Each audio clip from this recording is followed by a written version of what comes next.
রূপাশা মালভিনের ডেরায় গিয়ে ছদ্মবেশে দ্বীপ শেকড়টা নষ্ট করতে গেলে ধরা পড়ে যায় ওদের হাতে। হ্যাঁ বন্ধুরা, এমনটা হতে চলেছে আজকের পর্বে। বিস্তারিত জানতে ভিডিওটিতে লাইক দিয়ে চ্যানেলটিকে সাবস্ক্রাইব করে পুরো ভিডিওটি তোমরা দেখতে থাকো। গল্পের শুরুতে আমরা দেখতে পারবো দ্বীপের জন্য যখন বাড়ির সবাই চিন্তা করতে থাকে তখন এই দ্বীপ এক হাঁড়ি মিষ্টি নিয়ে বাড়িতে চলে আসে আর বলতে লাগলো, দেখো দেখো আমি কলকাতা থেকে আসার পথে গরম গরম মিষ্টি নিয়ে এসেছি, সবাই মিষ্টিটা খেয়ে নাও।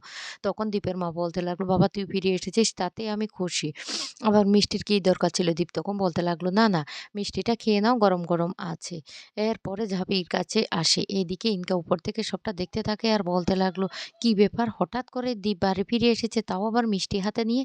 এ দীপ তখন বলতে লাগলো, জানো মা, আমার না আ সমস্ত যে কেস ছিল সবকিছু ওরা উইথড্র করে নিয়েছে। তারপরে ঝাঁপিকে মিষ্টিটা খাইয়ে দে। ঝাঁপি তখন বলতে লাগলো, এই শোনো, শোনো, অ তোমার সত্যি, সত্যি সমস্ত কেসগুলি উইথড্র করে নিয়েছে ওরা? তখন বলতে লাগলো, হ্যাঁ, সমস্ত কেসগুলি উইথড্র করে নিয়েছে।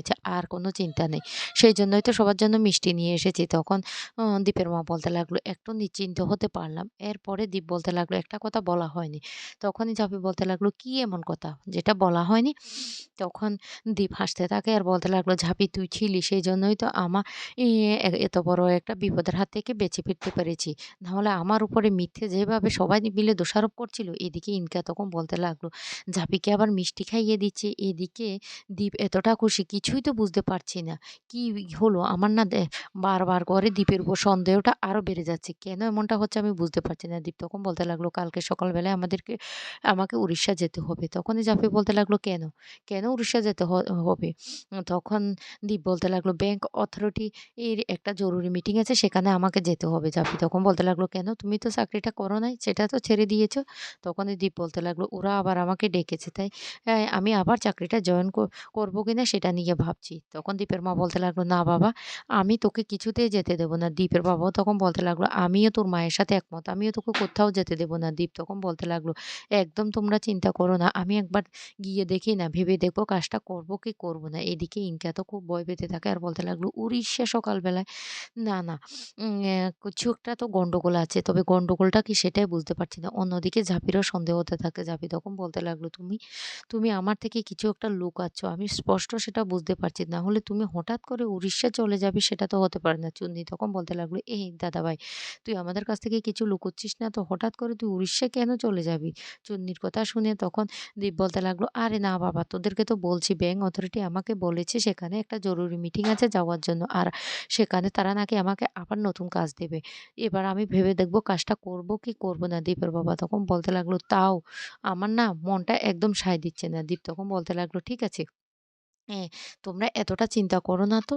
এরপরে দীপ মিষ্টির সেই হাতটা ধুতে গেলে ঝাঁপি তখন পুরোটাই সন্দেহ হয়। ঝাঁপি তখন বলতে লাগলো, না, তোমাকে এবার আমার নজরে, নজরে থাকতে হবে। তুমি যে কিছু একটা আ লুকোচ্ছ সেটা আমি স্পষ্ট বুঝতে পারছি। তবে কি সেটা আমাকে খুঁজে বের করতে হবে। অন্যদিকে দীপের মা তখন বলতে লাগলো, না, না বাবা, তোকে আমি কোথাও যেতে দেব না।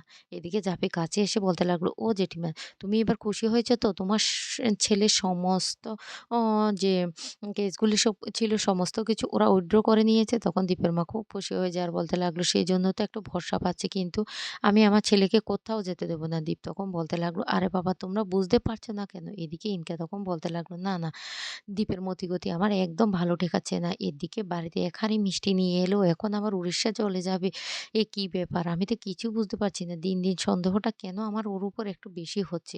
এদিকে দীপের মা বারবার দীপকে আটকানোর চেষ্টা করতে থাকে, কিন্তু দীপ কোনো কথাই শুনে না। দীপ তখন তার মাকে বোঝানোর চেষ্টা করে যে সে এম কোনো সমস্যা হবে না, সে মিটিংটা সেরে চলে আসবে। অন্যদিকে জাফি তখন বলতে লাগলো, তোমার উপর ২৪ ঘন্টা নজর তো আমাকে রাখতেই হবে।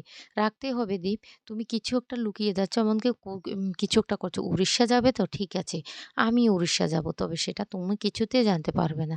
তোমাকে তো আমি ফলো করব। এদিকে দীপের বাবা তখন বলতে লাগলো, হ্যাঁ রে বাবা, এত বড় একটা বিপদ গিয়েছে, তার উপরে তুই কেন এতটা ঝামেলা করছিস? অন্যদিকে ইনকা আ ফোন করে সেই ঝুমার কাছে আর ঝুমাকে বলতে লাগলো, দীপ কোথায় যাচ্ছে, কি করছে সবটা যেন সে নজর রাখে।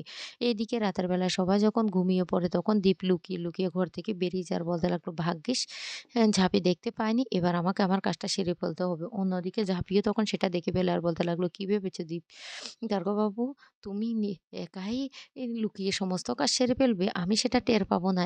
ঝাঁপির ২৪ ঘন্টা তোমার উপর নজরদারি আছে।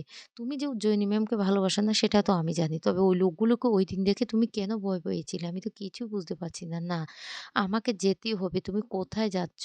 কেনই বা উজ্জয়িনী ম্যামের কোয়ার্টারে যাচ্ছ সেটা আমাকে জানতে হবে। এদিকে দীপ লুকিয়ে এসে উজ্জয়িনী ম্যামের কোয়ার্টারে আরএফএস এর সমস্ত সদস্যদের নিয়ে আলোচনা করতে থাকে। অন্যদিকে ঝাঁপি তখন ছদ্মবেশে সেখানে চলে আসে। আর এসে জানতে পারে যে রূপাশা আ যাচ্ছে দীপ আর সাথে উজ্জয়িনী ম্যাম সহ সবাই যাচ্ছে। তখন বলতে লাগলো, "হঠাৎ করে ওরা লুপাসা কেন যাচ্ছে? আর সে কেন আমাদেরকে মিথ্যে কথা বলল যে সে উড়িষ্যা যাচ্ছে? না, আমাকেও সেখানে যেতে হবে। তবে নিশ্চয় কোনো একটা জরুরি কাজে যাচ্ছে। না হলে ওরা গোপন পথে যাওয়ার প্ল্যান কেন করছে? তাও আবার ছদ্মবেশে? আমিও গোপন পথে যাবো, এমনকি ছদ্মবেশে যাবো।" এদিকে দীপ তখন বলতে লাগলো, "আমাদের এবার কাজটা কিন্তু শুরু করতে হবে। বেরিয়ে পড়তেই হবে।" অন্যদিকে ইনকা বলতে লাগলো, "না, আমি আর ভরসা করে থাকতে পারছি না। একবার ঝুমাকে ফোন করে দেখি তো।" এদিকে ঝুমা বসে, বসে চা খাচ্ছে। তখন ঝুমাকে ফোন করে বলতে লাগলো, "ঝুমা, ঝুমা তুমি কোথায়?" ঝুমা তখন বলতে লাগলো, "এই তো আমি উজ্জয়িনী ম্যামের কোয়ার্টারের সামনে বসে, বসে চা খাচ্ছি।" তখনই রেগে যায় ইনকা আর বলতে লাগলো, "তোমাকে আমি কি বলেছিলাম? কি বলেছিলাম? তোমাকে একটা কাজ দিয়েছি সেটাও তুমি ভালোভাবে করতে পারছো না?" তখন ঝুমা বলতে লাগলো, "কেন? কি হয়েছে দিদি?" "এই তো দীপ্তার্ক বাবু তো উজ্জয়িনী ম্যামের কোয়ার্টারে ঢুকেছে।" তখনই বলতে লাগলো, "কে, কে আছে ওর সাথে?" তখন বলতে লাগলো, "আমার মনে হয় ও একাই আছে।" তখন ইনকা রেগে যায় আর বলতে লাগলো, "তোমাকে কি আমি বসে, বসে চা খাওয়ার জন্য বলেছি? না, ওরা আ কি করছে, ভিতরে কি নিয়ে আলোচনা করছে সেটা জানার জন্য বলছি। এক্ষুনি তুমি সেখানে যাও, গিয়ে দেখো ওরা কি আলোচনা করছে। আর ফোনটা কাটবে না, লাইনে থাকবে।" তখন ঝুমা তড়িঘড়ি করে সেই কোয়ার্টারে ঢোকার চেষ্টা করে। এদিকে ছদ্মবেশে দীপরা সবাই বেরিয়ে পড়ে। অন্যদিকে ঝাঁপিও ছদ্মবেশে বেরিয়ে পড়ে। কিন্তু ঝাঁপি ঝুমাকে দেখে ফেলে আর বলতে লাগলো, "ঝুমা, ঝুমা এখানে? তার মানে ঝুমা কি ওদেরকে পাহারা দিচ্ছে? ওরা কি করছে? তবে ঐদিন বাইকে কি তাহলে ঝুমাই এসেছিল? না, না, না, না, এ ব্যাপারটা পরে দেখব ঝুমার। আগে আমাকে ওদের পিছন, পিছন যেতে হবে। না হলে আমি কি করে লুপাচা যাব? ও ওদেরকে তো আমাকে ফলো করতে হবে।" এদিকে ঝুমা এসে ঘরের মধ্যে কাউকে দেখতে না পেয়ে তখন ফোন করে বলতে লাগলো, "দিদি বিশ্বাস করো ওরা না ছদ্মবেশে বেরিয়ে গেছে। আমি বুঝতেও পারিনি।